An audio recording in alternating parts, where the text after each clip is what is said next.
Welcome back to The Unwritten Rule, and depending on when you're listening / watching this program, available on podcasting platforms and YouTube, it is either Monday, September 18th, or it's Victory Saturday, September 16th, because yes, that's right, in shocking fashion, the Missouri Tigers are 3-0 against our predictions, against all odds, seemingly. Missouri defeating Kansas State on Saturday, today, the day we're recording this part of the show, 27-30. My goodness, what a game we had. It started in the first quarter. Phillip Brooks, Kansas State, marching right down the field, scoring a touchdown, punching one in, and then Brady Cook unleashing the arm. Finally, for the first time in forever, guns one to a wide-open Luther Burden. It was beautiful to see. It was about the only highlight they showed at halftime from Missouri. Harrison Mevis made a 55-yard field goal, or missed a 55-yard field goal, made a 30-yard field goal. We'll get back to him. Penalties. Kansas State might be the only team I've ever seen cripple themselves with penalties more than Missouri. Missouri tried to do that as well, especially at the end when Eli Drinkwitz took a spike as a timeout. We'll get to that. But then up steps the man I just mentioned, Harrison Mevis. 61 yards. That is an SEC record. And Missouri storms the field and marches into their home stadium, I guess. Their fans march onto the field. They march away with a win. They're 3-0, Peyton. We couldn't believe it. I know our co-host Kenny couldn't believe it. We're going to give him a word on Sunday. I know he was kind. He said he would give his brief takes, but he's going to get a chance to say his piece. But my goodness, what a game. 61 yards. Harrison Mevis knocks through the winning field goal, and Missouri is 3-0. What a game. Oh, yes. Oh, God, I was not doing well under the stress, I won't lie. But, it really looked for a bit there like, let's just start with, kind of thoughts for the game. Brady Cook rolls his ankle. Offense sputters out of the half. K-State takes control. Missouri rallies back, and they get the ball with about 5 minutes left with a chance to maybe ice the game, really. And it was starting to look like the old adage, Mizzouing yourself. They take just an unbelievable delay of game that somehow was the third most ridiculous delay of game in that fourth quarter, but it was still a horrible delay of game. You get it, I believe it was a false start. I don't even remember. I'm just in such a good mood. But Missouri stalls out. They punt it. K-State gets the ball at the 40. You're thinking this is how it ends, But Missouri's defense, that was going to be the big story to me if Mizzou lost, was Missouri's defense could not get off the field on third down. Then Missouri's offense couldn't do anything on third down. But they get off the field. Missouri, Brady Cook, they run a perfect drive to get into Mevis territory, and then they take the absolute worst delay of game I've ever seen. And, Mevis, I was not even really excited to watch the Mevis 61-yarder. I thought, Mevis has a cannon of a leg, but there's no way. But he makes it. Drink gets his signature win, even though he really, really tempted fate there at the end. And he admitted as much at the end there. But, God, one of the best games I've ever seen. This was the game in front of your first sellout crowd since 2019 that you needed to win if you're Drinkwitz, to show we're building something here. There is going to be progress this year. You open up a chance for a really, really positive season this year now. And yeah, they're 3-0. Barring a disaster, they'll be 5-0 going into LSU. We'll see what happens.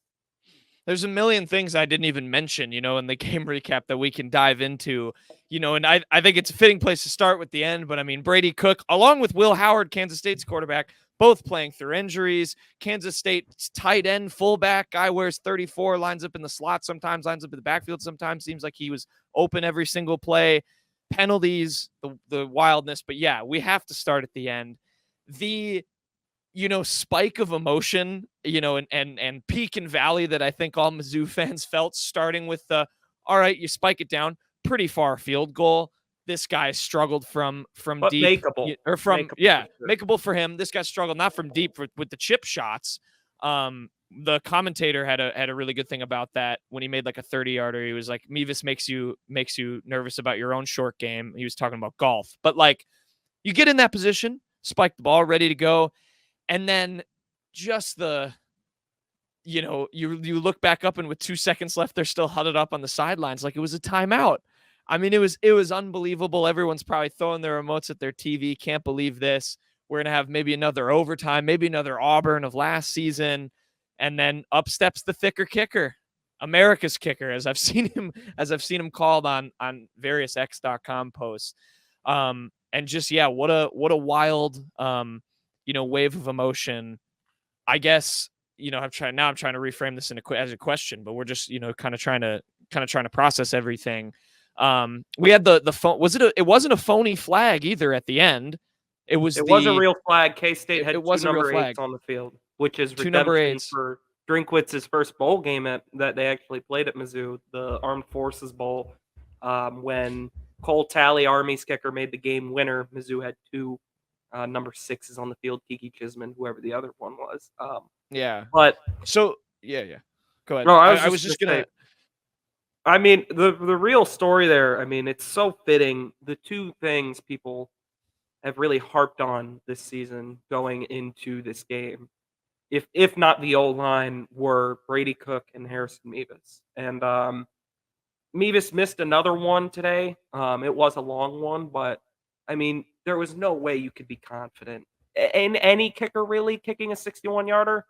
But also just with the way the season has gone so early for Mevis, it was kind of a like, this is probably not going to go well. And that whole sequence, I mean, Brady Cook steps up, makes a great throw to Theo Weiss. They execute the spike. I don't know how you're not aware of the game clock at all times. I mean, or the play clock at all times. You're just standing there on the sideline. And I literally looked up and I said, wait, because I saw it taking down from 5-4.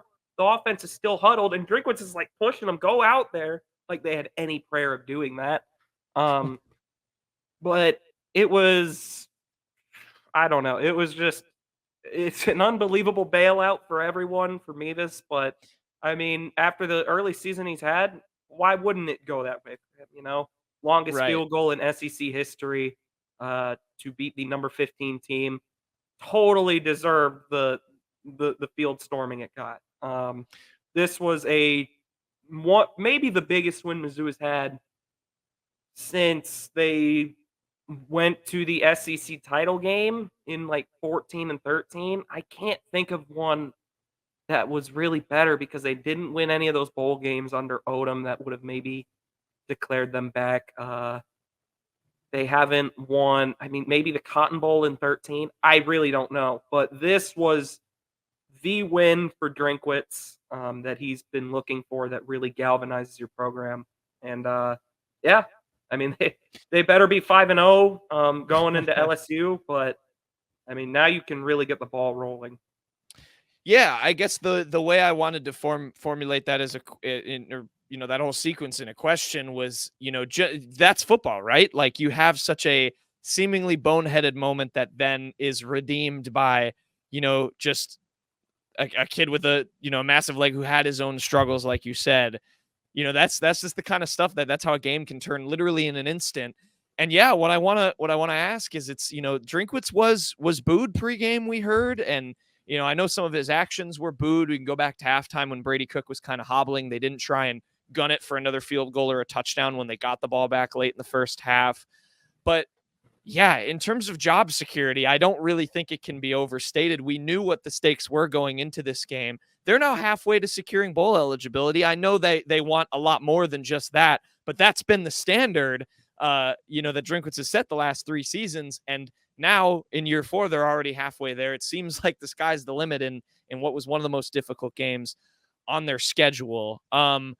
But yeah, let's dive into more of the game. I'm glad we didn't bury the lead there. You got to start at the end. Field storming looked awesome. I think we're all, or you and I are both safe to say, jealous. We never got that opportunity in our time at Mizzou. Kidding.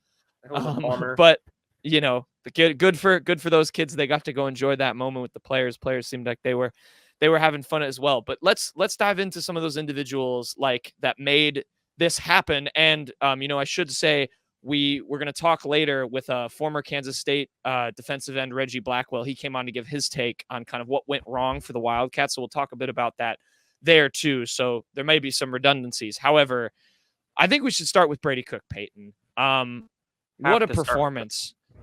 Yeah. Go ahead. You go ahead. Take it away. Oh, I Brady was just Cook. gonna say, I mean, if you still were doubting that he has the job, look, I get the angst with how the QB situation was handled. I was frustrated with it because if you're gonna start Cook, start Cook. Don't make this phony QB battle where one QB gets 24 pass attempts, one gets 5. But the angst towards Brady Cook, I thought, was a little unfair because Brady played well against South Dakota. He had moments last year where you could tell it's like this guy could be an average to an above average SEC quarterback, which is all this team needs to win 8 or 9 games. And last week, I thought he took a little too much flack. Not that he was good, but I mean, the O-line was just terrible. This week, though, I mean, maybe we should have expected it because he seemed to know what was at stake after Middle Tennessee State saying, like, the whole, yeah, I mean, it's next week starts tonight. We want this one really bad.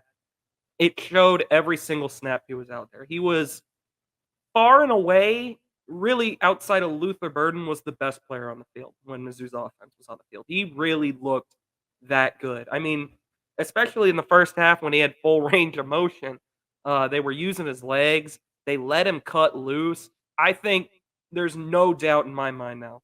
The offense was absolutely holding things back the first 2 weeks because, I mean, they came into this game with 5 20-plus yard plays, and they had that by, like, the third quarter. I mean, they were just airing it out. I mean, Brady Cook, after Kansas State took the 14-10 lead, I mean, that next drive, he just absolutely left no doubt. I mean, the throw to Mookie was perfect. He identified the miscommunication right away. The throw to Brett Norfleet, who Norfleet is really flashing. We are a Brett Norfleet podcast. Yeah, I'm declaring it. He's going to be very good. He is flashing a big time ceiling early. I like what I'm seeing out of him. And then, man, that fourth down play from Kirby Moore rather. The play design was unique. It was okay. Let me say, if they had actually pitched it to Luther Burden on that, and he would have had to run 7 yards on a 3-yard touchdown, that would have been a really bad play call. But Brady kept it going. Good decision making. Mm-hmm. I mean, Brady Cook, did he put the ball in harm's way once today? It really felt like he had just perfect reads when he went back to pass. Yeah, it was the far and away the best game he's ever had at Mizzou. And he's had some good games before. I think back to Arkansas last year, South Carolina last year, games where he was really good.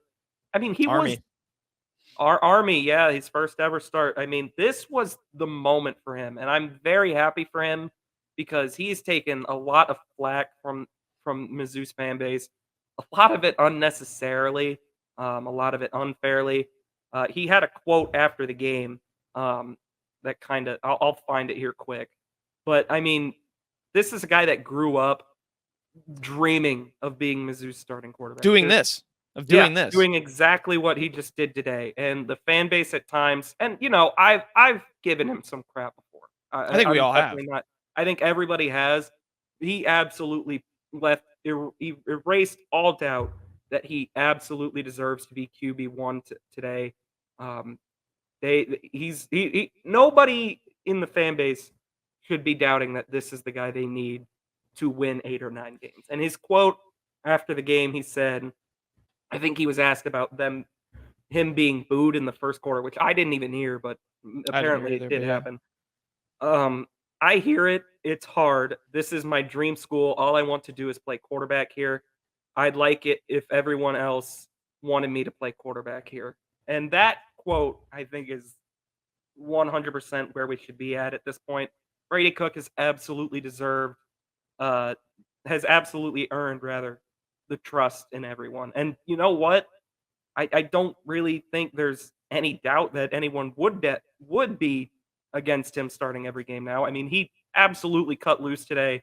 He looked like a real quarterback. I mean, just absolutely fantastic. And even battling through that rolled ankle. I cannot say enough about how Brady Cook played today. 356 yards, 2 touchdowns, 35 pass attempts. Of course, got injured. He had the knee injuries. This is a second. Does not have very good luck against Kansas State with being healthy. I was wondering, Peyton, if you were going to say that the offense was holding back in the first few games, because very quickly it became apparent to me. We had kind of said, we believed that Kirby Moore and co maybe had put it all on the line already in the first 2 weeks, and it was very apparent quickly that was not the case. And the other thing I will just piggyback off with Cook and the offense in general seeming to finally open up. I went on a little bit of a rant about how I watched these other really good SEC teams. I just watched Georgia complete like a 40+ yard pass to set up a touchdown. They're able to open up their offense so easily. It seems like Mizzou just plays so conservative. And then in the first quarter, you come out and respond to a very good drive by Kansas State with a amazing throw from Brady Cook, great separation from Luther. Yes, there was some blown coverage in there, whatever. But that is an SEC, a good SEC, tier caliber of play. Like it was so nice to see Brady Cook being willing to air it out like that. Him getting the trust of his own team to air it out like that. And this, that's what he can do. And he didn't make it happen with his legs. I'll get to that later, but I do want to turn next. Luther Burden, he did it again. 7 receptions, 114 yards. It's his second consecutive 100-yard game after he got the first of his career last week. He is the guy, and their connection is apparent. But Peyton, I want to ask you about something Kenny pointed out, which, and kind of was hoping to see, which was kind of sharing the wealth a little bit with these wide receiver weapons, because there are guys in this room that can make plays, and those guys made plays today. Mookie Cooper, 79 yards. Theo Weiss, 72 yards. Marcus Johnson, a freshman, had 1 catch for 42 yards, and it was a great one. He was covered and made that play. What's your take on that? Just finally seeing Cook, obviously using Luther Burden like we know he can be used, and the offense opening up, but seeing some of these other guys step up and what that means for a Mizzou offense whose running game was shut down today.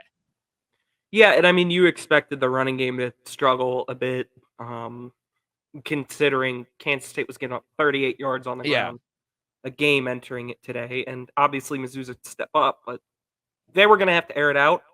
And I think Kirby Moore found the ingredients today. I mean, he really did find the perfect balance of being able to use Luther Burden like a wide receiver 1 and being able to get everyone else involved. I mean, that was such a perfect rotation to get Marquise Johnson, who's just, we've heard about the speed, the game-breaking speed. It showed there. He just took the top off of Kansas State's defense, set up the field goal there. It's so huge to get Theo Weiss and Mookie Cooper to have the games they had today, while still having Luther Burden be the bona fide guy. I mean, I don't know where this team would be without Luther Burden. He is truly, I've never seen someone so gifted with the ball in their hands. He breaks every single. If you're the first guy going to tackle Luther Burden, fall to the ground. You're not getting him. You are not going to touch Luther Burden. And the commentary team honestly had a pretty good quote about it. He's harder to tackle than he is to cover, really. And that's not a disservice to Luther Burden getting open, obviously. He was open plenty deep today. But God, when he just, that swing pass where he took that to the house, I cannot believe Mizzou has that kind of talent to work with. And they were still able to make everything else happen around him. It's like there was one play, and it didn't even go for too much, but there was one, they swung it out to him in the backfield, and there was a guy right there. And I was like, this should be a tackle for probably a 5 or 6 yard loss. And at no point in my head when he caught that ball did I think he was getting tackled. There is just like, if he is one-on-one when he has the ball, he's going to make at least one guy miss. And that's just such an asset. Yeah. And the touchdown, it felt like he had 50 yards of space when he realistically only had probably, 20, which is still a lot, but like, yeah, it just, he can expand the field and give you so many options. And yeah, I think you make a really good point just about Marquise Johnson, Mookie Cooper, Theo Wees, all these other guys. Brett Norfleet podcast. He D Moss, that guy, that catch was nice. It was a Catch crazy nice catch. was a I good will catch. also say of Luther Burden, he has already eclipsed last season's receiving yards total that he had. Yeah. He I just cannot believe how good of a season he's had so far. I think most people probably already knew about Luther Burden. If you didn't know about him before today, you learned his name today. I mean, just the difference maker you need if you want to be a good offense. And hopefully he leads the charge for an 8 or 9 win season for this team.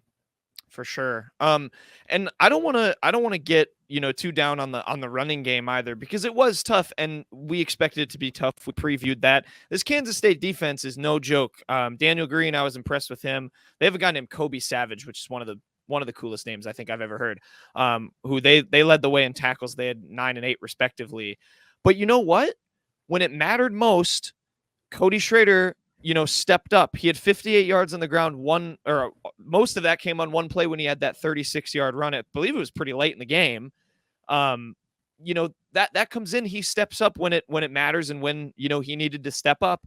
And I think that's what we've kind of harped on with this team, where if one element of the game isn't going your way, whether it's the passing game or the running game, the other one has been able to step up. The running game has been pretty strong in the first 2 weeks when, the air attack hasn't been. So, we saw kind of the flip side of that. So I think it's still pretty promising. Like I don't think you can knock Peter Schrader too much on this game, considering the defense what they were playing, considering they still made plays when it mattered. Yeah, and here's the thing. Neither running game had much to work with. I know Kansas State had probably over 120, 30 yards on the ground today. I'd have to double check. But they were never, ever able to rip off anything really longer than 5 yards. I bet there were more runs of 1 or 2 yards than there were of 6 or 7. And that was the big difference. And Mizzou's was able to make the big plays when it mattered. I mean, Nate Pete on that last drive, even if it wasn't, he had the first down run. He was able to he didn't catch a pass out of the backfield, but he did have that first down run on the last drive. Obviously, Schrader had that big one that set up the swing pass to Burden. And another thing that was hampering Mizzou in the run game, Cook obviously couldn't move. And he is going to be, you could tell early on they wanted to get him on the move. The first 2 play calls of the game were runs for him, designed runs. So if Brady Cook is healthy, I wouldn't be worried about the run game at all. But yeah, I thought when it mattered most, Mizzou was able to get 2 really big plays out of their run game. Kansas State was not able to get a big play out of that run game. And I think that was the difference. Yeah, let's go to that. And obviously, we don't want to put a damper too much on things, but that is going to be a question mark, is what is the extent of Brady Cook's injury? Obviously, he was able to keep pushing through. K-State fans are going to have their own questions about Will Howard, because that dude was grinding it out. I got to respect him to stick it out. He had to just go it. Was there actually, wait, sorry, brief tangent. Was he able, so he went at wide receiver when they would put the backup in just to run to give him a break. Were they not able to take him out of the game? They had to put him at receiver? They could, but you can, but chose you to don't kind of have keep to. They were going to, when Avery Johnson was in the game, it was going to be ground and pound no matter what. It didn't really matter what was going on the outside. So. Okay, I just wasn't sure if there's some sort of reason. Anyway, back to, Kansas State, you mentioned not really having too much of a success on the run game. Trayshawn Ward, who I thought a couple times came close to busting out a couple big run plays. He led the way with 54 yards. Let's go to this defense for Mizzou, Peyton, because, and we'll talk a little bit more about it with Reggie in terms of what they did and didn't do. What was your take on them? Because obviously we got the turnover we were looking for when we were previewing this game. I know that was a big thing early on. Will Howard throws that. I Bleav it was Cad that picked it off. But Kansas State, big thing that they kept showing on the graphic was the third down success. And Kansas State was able to keep moving the ball on third downs at times, but obviously this defense held up when it needed to. How should fans feel about the defense's performance? That's kind of been a theme under Baker. Is sometimes the defense will have moments where it's not looking as dominant as maybe you think it could be, but they have always seemingly consistently outside of like the Georgia game, and it was Georgia, um, have been able to come up with a big stop.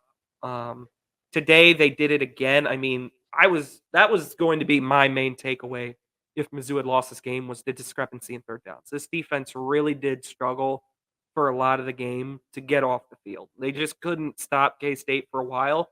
But man, I would be surprised. I mean, they had, I think, maybe 4 of the last 5 third downs K-State faced, including a 3rd and 2 at midfield, they weren't able to convert. That was the big difference, I think, was K-State's offense suddenly not being able to convert against the defense. Blake Baker, I mean, you got to give him all the credit in the world. He sticks to his guns throughout the entire game, and largely it pays off. I mean, he creates exotic blitzes that almost always seem to create a big play in a game 1 or 2 times. And yes, the turnover that led directly to 3 points. Mizzou won the game by 3 points. They needed to force. I thought maybe he needed a couple turnovers. They only forced 1, but Mizzou did not turn the ball over once, which is also something they absolutely needed to do, especially when you consider they had 4 straight drives and interceptions last year in this game. So it was not a great day for the defense early on. I mean, but when you really look at it deeper, I mean, K-State entered this game 4 guys. I mentioned this on Thursday. 4 guys entered the game with over 100 yards receiving. One of them I neglected to mention Benson Senate, however I you think say it's it. Senate. Senate, I think yeah. it's Senate. Yeah. Yes, Senate, who We has just heard 2 guys say it the whole yeah, game. We still can't remember. yeah. I Senate, who obviously, I mean, the Senior Bowl was there today. They were watching Senate. Yeah. Shout out. He, Who was it? Was it a YouTube comment that told us to watch I for believe him? so. And Yeah. Shout out that shout out that commenter person. was on the money because Senate, I Yeah. mean, they split him out as a fullback a lot. He was the one guy Mizzou struggled to stop for a lot of the game. And Senate had those 2 touchdown catches from 3 yards out, one on the jump pass. Mizzou struggled to stop him, but I did notice that drive where Kansas State hit the field goal to tie it 27-27 on 3rd down before the delay of game. The entire defense was zeroed in on Senate. I mean, there were like 4 guys pointing like, there's Senate, make sure to stop them. And they were able to get off the field at the end there. And even though that wasn't a drive that maybe should have ended in a field goal, Niles Gaddy had the unfortunate reach out on the face mask. They got off the field when they needed to, and they kept Mizzou in the game when it looked like K-State could pull away. And Brady Cook and the offense were able to capitalize. Yeah, there were a couple early on. Obviously Phillip Brooks is a known name because he's dangerous in the special teams too, which we saw glimpses of when on the rare occasions when Mevis kicked to him. But yeah, I think this defense deserves a good amount of credit. I was going back and forth on this take because I actually thought they were pretty solid around the red zone and goal line overall. I mean, there were those 2 touchdowns that were kind of free that were taken back for, I think, 3 for 4 in the red zone.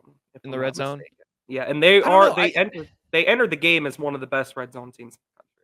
Yeah, and I think you can maybe take that away as a win. Obviously, penalties kind of got in Kansas State's way a little bit with some of those plays. But I thought Missouri was all right in that area. And again, they forced the turnover. They made Will Howard, who is a good quarterback, by the way. He was doing a good job at evading, tacklers and able to get some throws off pretty quickly. But then that secondary would step up and have the coverage on those guys that you mentioned, Peyton, with the exception of Sinnott. That man was wide open every play, I swear. He had like 2 drops that I was like, He maybe did this have game 2 will, yeah. big drops in the second I was half. like, maybe this game will go Missouri's way because I feel like in another game that guy catches that. So I think the defense does deserve a lot of credit. Joseph Charleston led the way with 9 tackles. Tyron Hopper had 8. Obviously, Chris Abrams-Drain had the 1 pick, so they're on the board for takeaways in 2023. I will say just the last go ahead. thing on the defense. Yeah. Obviously, they deserve a lot of credit because it's not about how you start; it's about how you finish. Every coach says that, and it's true. I mean, Mizzou had, oh god, it was 2 instances where K-State had a horrible holding penalty that negated a touchdown. They had 3 touchdowns negated by penalties. two on one drive that set up a 2nd and goal and 20 from the 21. But K-State was able to score, like reach the end zone on each one of those. And that can't happen. I mean, especially the 2nd and goal from the 21, you got to find a way to make a stop there. And Yeah. ultimately, the defense rebounded. I mean, they played a great fourth quarter. I mean, that the last drive K-State had, I cannot say enough how big it was for them, for the defense to get off the field there. So I still have all the confidence in the world that unit will be more than good enough to win a good amount of games this season. Yeah. Before I go for full circle with Mevis, I Bleav the only unit we haven't really touched on, offensive line. Now, I knew I was jinxing it when I said, we haven't had, I don't think, any offensive line penalties, or at least not too many crippling ones. And then, of course, you have, 2 false starts on that final drive when they were trying to kick the field goal? It was the drive before the last one. They had a That's what it delay was. game, which that was on Cook. You got to know the play clock. You got to get the snap off. And then they had the false starter. I'm pretty sure it was a false start. I think it was a false start. And then of course the other big one, which didn't end up hurting them. And there's 2 plays. It's this one, and then it's so funny that we're talking about, we talk all the time about Mizzouing and doing this, that, the other thing. If this game had ended in a loss, we would have been talking about that first touchdown that Kansas State scored, where you have the pass deflection bobble right up into the air, straight into the arms of an awaiting K-State receiver, and yet we're not, because of the way the game ended. It was that play, and then the other one that I think could have turned was the miscommunication, and Connor Tollison snapped it to Brady Cook when he was looking toward the sidelines. That was scary. Brady Cook fell on it, luckily. Yeah. But offensive line, otherwise, how were they? It wasn't a perfect day for the O-line. They started Marcellus Johnson at right guard. They did not go with Doma Ogar. They went with Marcellus Johnson, and he got rolled up on late in the first half and got hurt. That was unfortunate, because the O-line to that point was penalty-free and largely held up. I can't think of a real instance up until that last drive of the first half where they kind of gave up any pressure or anything. I mean, it was tough to run, but this is a tough run defense, as we've kind of hammered home. The second half was not as good. The third quarter, I mean, Armand Membu missed a couple blocks. I remember Tollison did in the first half give up a sack on 3-man protection. That cannot happen. Oh, yes. I remember that. That was really bad. But the O-line, that second to last drive, they gave up the 2. They had the 2 penalties. It was not clean, but it was better. It was much better than last week. And, they lost 2 starters at points in the game. Delgado had to come out too, and Doma Ogard finally did go in at left guard. But the O-line, it was not bad. I think Cook was sacked twice, maybe. It largely held up better in protection today. It was a better effort all around. You had a couple penalties late, but they didn't kill you.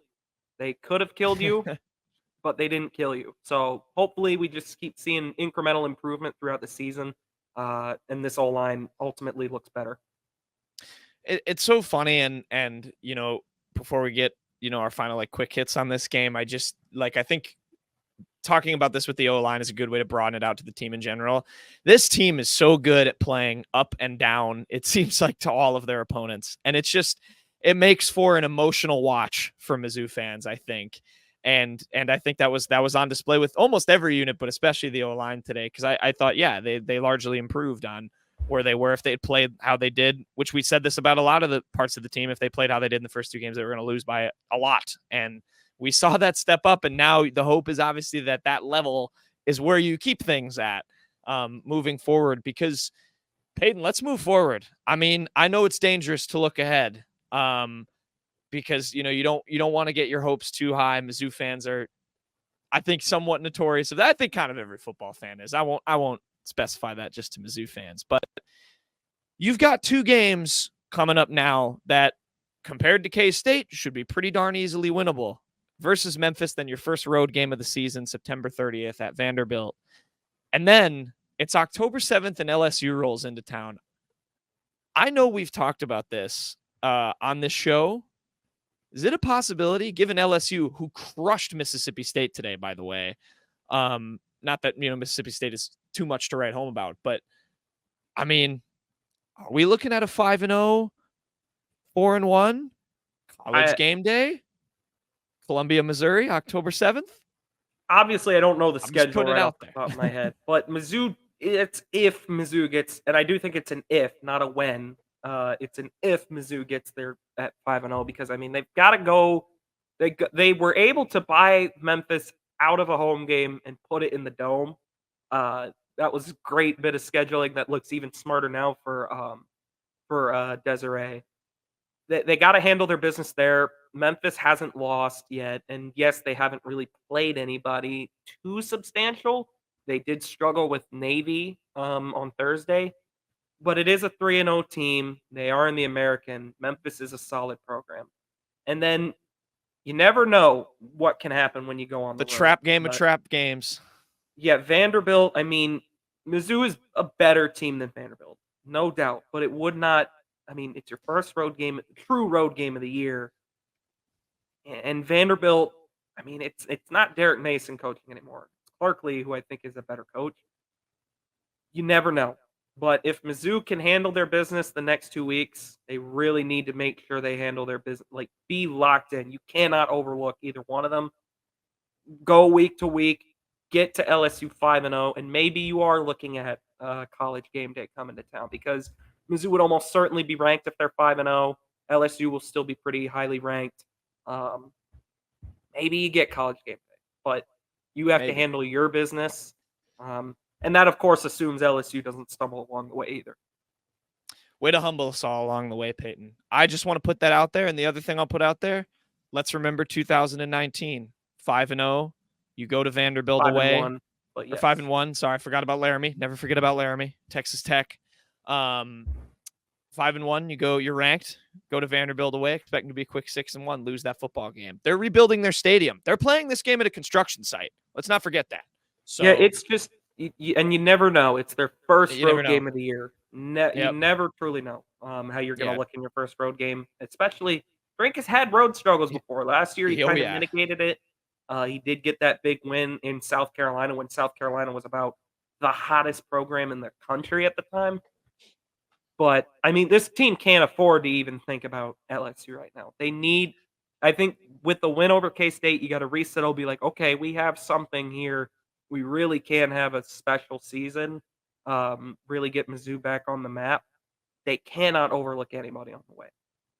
Definitely not. But what fans can do is enjoy the victory Saturday. I'm sure the students enjoyed storming the field. I don't think the goalposts were taken down, which I know was during the Georgia game. That was a big what if. But they can enjoy this victory. Look forward to next week. And yeah, with that, we'll segue. We're gonna get some more takes. No. What? We haven't even talked about Harrison yet. Well, Whole I mean, segment I devoted guess to I mentioned him Harrison. at the beginning. Yeah. I mean, we But- can give a whole segment devoted to Harrison. Listen, let's just give listen. Harrison his props real quick. I'll let you go first. I'll be short because you know what, Peyton? Go to the YouTube, everybody. I was on this wave. I have been on the thicker kicker wave for a long time. I have not given up on this man. I know he misses chip shots. I know Auburn was terrible. But my goodness, you know what? The kid from Warsaw, Indiana can kick, Peyton. Put him in clutch moments. I think and the other thing I saw is we had a text from a friend of ours. He might be I'm totally stealing his take, by the way. He might have the most dramatic moments as a kicker, good or bad, in college football history. I mean, just what he's gone through with Auburn, with Georgia, that halftime, that huge make. He had that game winner at Arkansas back in 2020. The kid can kick, and the kid can make some. I want to say he's clutch, but I think about Auburn. So it really is. He has a flair for the dramatic, whether that ends up good or bad. I'm happy for him. I love kickers, kicker guy. And, he's a good character. I've interviewed him once, talked about his days playing soccer back in Indiana. That's how he kind of got into kicking. And yeah, just what a guy, what a big day for him. I'm hoping it has kind of the Nathaniel Pete effect that I know Kenny talks about, where, you processed what happened at Auburn. Maybe he's processing a almost missed extra point, or he did miss an extra point. And now you come back stronger, but he's the face of kicking in America for at least the next week, Peyton. And I'm darn proud of him. I think that's really awesome. And yeah, just what and yeah, I know you've got a we've maybe really walk back a take. I don't know.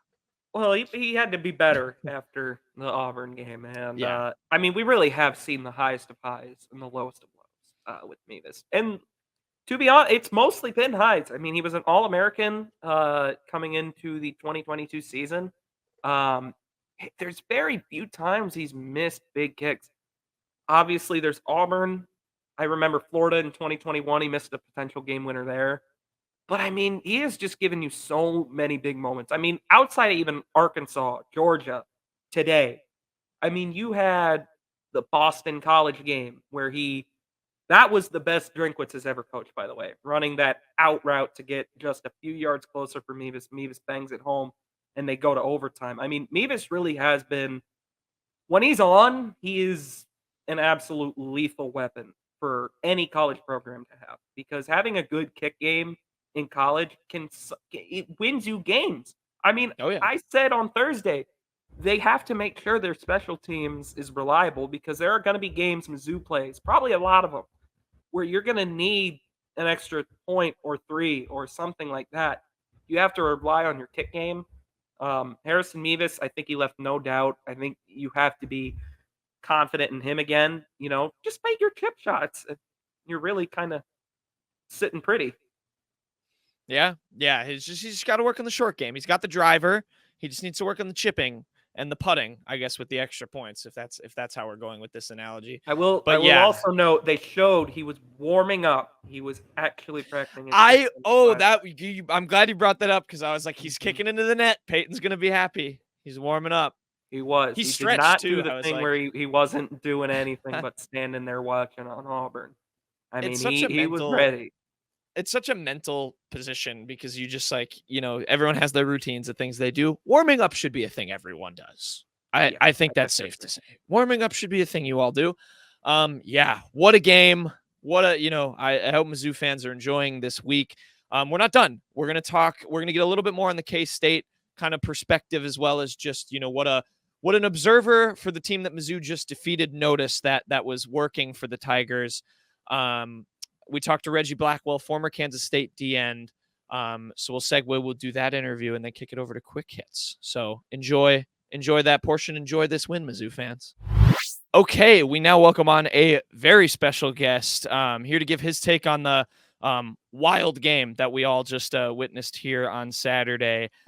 We brought on former Kansas State defensive end and host of the Bleav in K-State podcast, Reggie Blackwell. Reggie, first of all, thank you so much for joining us. We know, we're in the same company here on the Bleav network, and we're taping this interview on Saturday, just pretty shortly after the game. You were there, right? And I know you got to take from the other side. I was there on the sideline in the melee. Lucky I didn't get stormed with the crowd rush there at the end, but I made it through. I mean, you are a former DN, so I would hope if anyone tried, they probably would run into a I was able to get a few of them off me. It was good. Shake the tackles. Well, yeah, Reggie, I mean, what a game we just watched. I know, you were watching from the K-State perspective, and I do want to start there. And so obviously, we're the Mizzou podcast, and this was not a game that me, Peyton, and our other co-host Kenny were coming anywhere close to predicting in favor of Missouri. They were able to pull it out. What kind of went? What did they do well to kind of limit what Kansas State is so good at? I know they can stop the run. They seem to do that, fairly successfully today with a couple of exceptions. But what did Mizzou do well to figure out a way to win this game? I think Mizzou came out and they was inspired with a lot of emotion, first and foremost. But they did do some things defensively to minimize our running game. We like to have the run to set up the pass.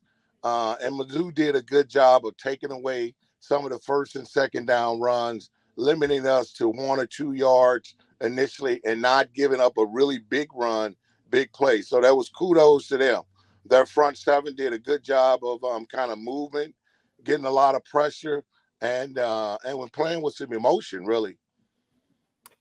In that second half there, kind of looked like K-State was maybe going to take over, show they were the better team. They took a 7-point lead there. But then things started to stall out on offense. They weren't able to pick up, I remember in particular, a couple of third and shorts. What was kind of what kind of stalled K-State out there? Was it maybe the play calling, just not being able to make enough plays? What kind of stalled them out?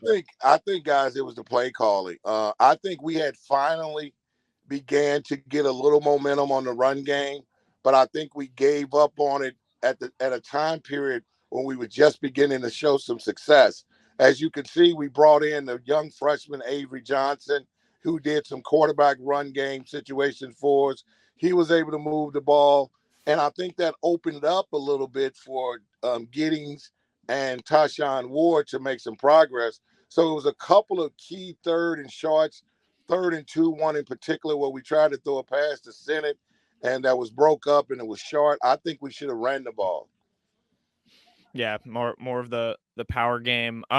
You did have a lot of success through the air with Ben Sinnott. He was dicing up. Is that just his game? He can kind of line up as like both a tight end. Like it looked like almost an auxiliary fullback at times.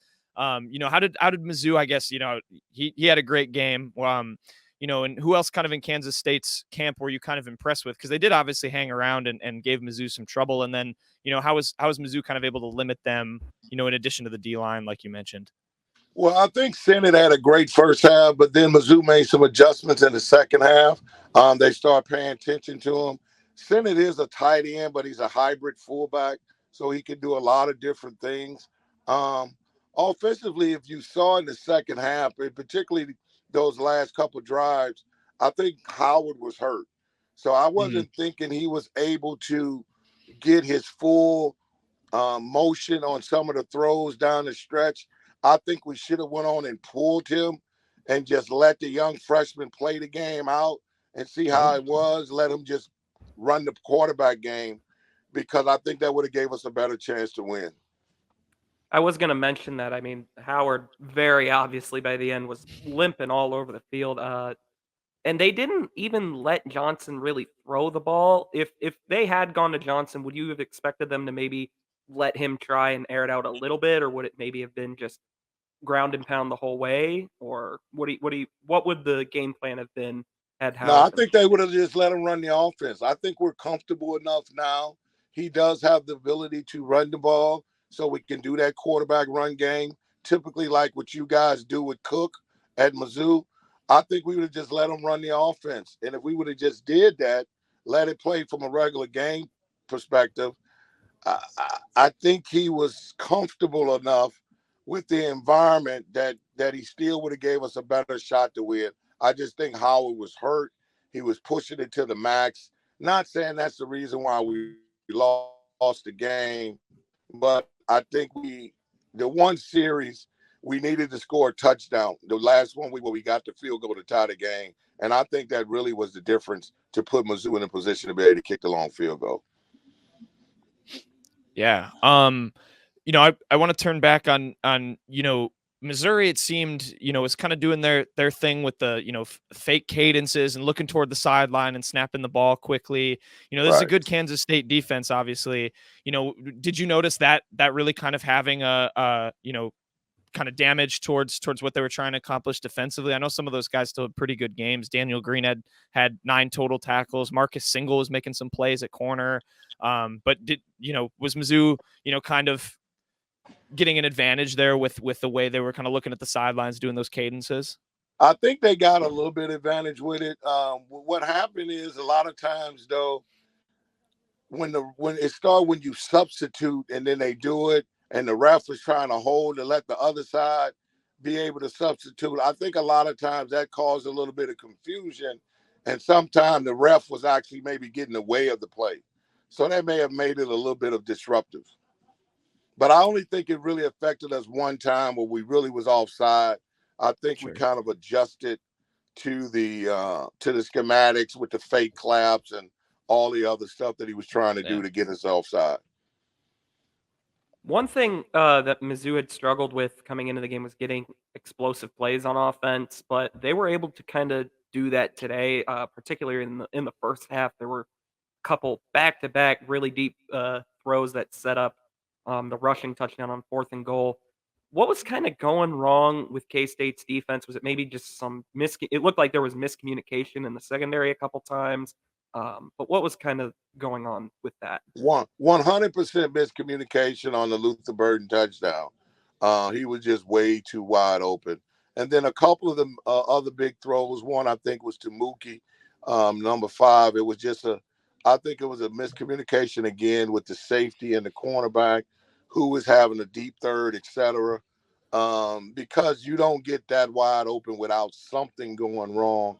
And I think that was a credit to Missouri moving guys around a lot. They'll motion Luther, they run him in different spots, put him in the slot, sometimes have him at the W, sometimes have him at the X, just to try to create him and put him in different matchups a lot of times so he can be matched up against a safety versus a cornerback. Yeah. One thing that, for years in mine and Peyton's time being Mizzou fans, that has absolutely, killed them in big games is penalties, particularly on the offensive line. Both of those teams had that in big moments in crunch time today. Was that a kind of an unusual thing on the K-State side to have kind of be hampered by a couple penalties late on? Yeah, our penalty situation was notorious, particularly when we had to score 3 touchdowns and the one possession before we could finally get it. And the one big penalty that really cost us was the delay of game one where we had to kick the field goal. So very uncharacteristic of a K-State team. We usually are very disciplined. We don't beat ourselves. And I think when you look back on this game, not saying Mizzou didn't play well. I want to give credit to Mizzou. They played spirited. They played with some fight. But we always say at Kansas State, if we play our game, and if we're disciplined, things should take care of themselves. But they didn't do that today. So in turn, that helped Mizzou get the victory. And then obviously, I know you said you were on the sideline there when Mevis made that 61-yard game winner. I mean, what was there? I got to know what the reaction kind of on the sidelines there was when that. Let me tell you, it was an initial shock for me. I didn't think he had the leg to do it. Obviously, they attempted him on the 54, and he just shanked it. Maybe he had the distance, but it was just kind of surreal. It was like a movie. Before the ball just seconds crossed the goalposts, the students, you can see them rushing and coming, and it was just euphoria. It was crazy. Yeah. That's a rushing the field. Obviously in the SEC you get fined for that, so that's never, usually they don't encourage it, but I think Mizzou's AD told them they could pay the fine. I do want to ask, turning back to Mizzou, yourself as a former D-end, you mentioned the problems Mizzou was causing Kansas State on the front seven. They were getting to Howard a lot, doing a good job there. As a former D-end yourself, who kind of really stood out from the Missouri side for you? This is a defense that's gotten a lot of praise heading into 2023. I'm wondering your take on who impressed you today. I think they're just the overall front four as a whole. I don't think it was one individual that particularly stand out. I think they worked great as a front four as a unit, and then timely with the linebackers when they do blitz them and bring some pressure. I think they just worked great as a cohesive group, to be honest with you. Yeah. And then obviously this is an old Big 12, Big 8 rivalry, Mizzou, Yeah. K-State. I think we could tell there was just a different energy at Faroe today. I'm curious, just what does it mean to kind of see this rivalry kind of have as much emotion behind it as it did this year? I mean, last year K-State was sold out as well. I mean, and they wound up beating the crap out of Mizzou. But I'm just curious, what your reaction was to see that much energy behind this old rivalry. Well, it's good. It's good for the regional rivalries. Kansas State, Missouri. I think Missouri should start back playing Illinois. I think Kansas playing Kansas State every few years is a good rivalry, and I think Kansas is going to renew the rivalry with Mizzou as well. I think those are just good for recruiting. I think it's great for the fan base, because a lot of people live in similar geographics that cross over with the schools. So you could just feel the energy and the spirit. I mean, this actually felt like the season for Missouri. Now, I know they won't admit that, but I do think Drink felt the pressure. He delivered, because if he didn't win this game, I think a lot of people were going to start questioning his ability going into SEC play. Is he the right guy for the Missouri job as well? Oh, definitely. We were we declared this Missouri Super Bowl on our show when we previewed this game because we knew how big it was. And Drinkwitz obviously caused that field goal to be as far as it was with the, spike and huddle up and then a delay of game issue at the end. So Missouri fans I know went from fuming to pretty happy pretty quick. And I Bleav I looked into this a little bit. You I think last year, did you send a video to the Kansas State players I before did. that rivalry? Because I did. you grew up in St. Louis, right? Right, because I'm a St. Louis guy, no doubt. Yeah. I am. Yes, I did. I did. So you've had a bit of hand. Were you a Mizzou fan growing up, and then I was obviously a you went to play? Mizzou, And I was a Mizzou fan and almost went to Missouri. yeah, Missouri had offered me late after Kansas State did. I took it a little bit personally, and and went to Kansas State. But my brother played at Mizzou. Grew up a St. Louis kid. A lot of friends of mine played at Mizzou. So yes, Mizzou is a big personal rivalry for me. yeah. I was just curious because I had saw that and I was like, oh, he's definitely got his hand in this rivalry for sure in terms of interest. My last question, Peyton, you can ask too if you have anything more, but from a Kansas State perspective, what's kind of next? You mentioned, you're giving credit to Missouri, but it seems like the Wildcats maybe beat themselves a little bit in this one. They had that number 15 ranking, UCF next week. Where do they go from here? Is it the fans feel like a little bit worried maybe now, or is it going to bounce back quick next week and try and get back on track? Typically, climbing can get this team to bounce back, but I would tell you, man, I can see how I feel from losing this game. Imagine a player who expect to win, and we expect this to be a special season for Kansas State.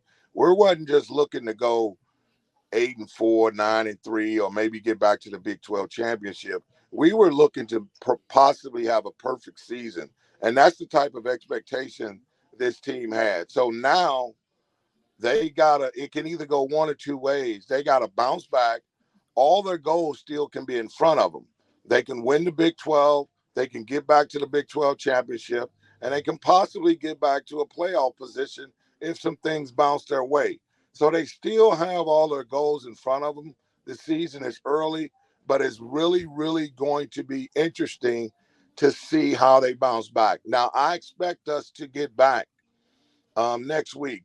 But let me tell you, to win a heartbreaker like this, now we know it's on the road in a hostile environment, but it's really going to take a lot to get 18 to 23-year-olds back and say, look, we need to come back out and get on the stick. But I do think it's a veteran team. It's a veteran coaching staff. I think they know that they didn't coach their best game. The players didn't execute the best that they needed to be.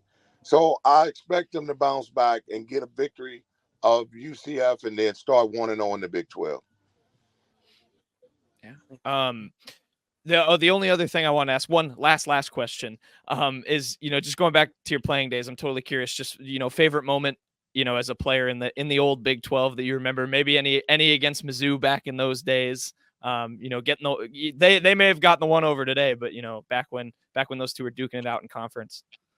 I think personally, I had a couple. My best games were against Mizzou. I had a couple sack games, couple games where I had multiple sacks, tackles for loss, blocked balls, batted balls, TFLs. So all the Mizzou games, the 4 years that I played them, were always a special game to me because I always got up. But I can't really say that there's no real big moment. I think back in my days, we went 3-1 against Mizzou. We lost one to my very first year, and then we won 3. So it wasn't a bad run.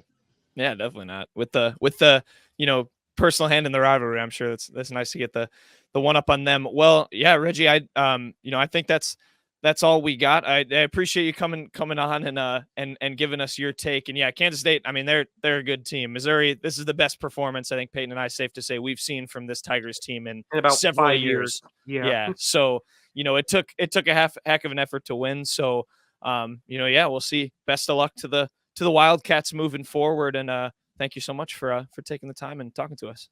Hey, thanks for having me, guys. Good luck to you guys. Good luck on your show. And I'll be pulling for you guys the rest of the way. I'm a Tigers fan just when they're not playing K-State. So yeah, definitely. Take care, guys. Definitely. Thanks, Reggie.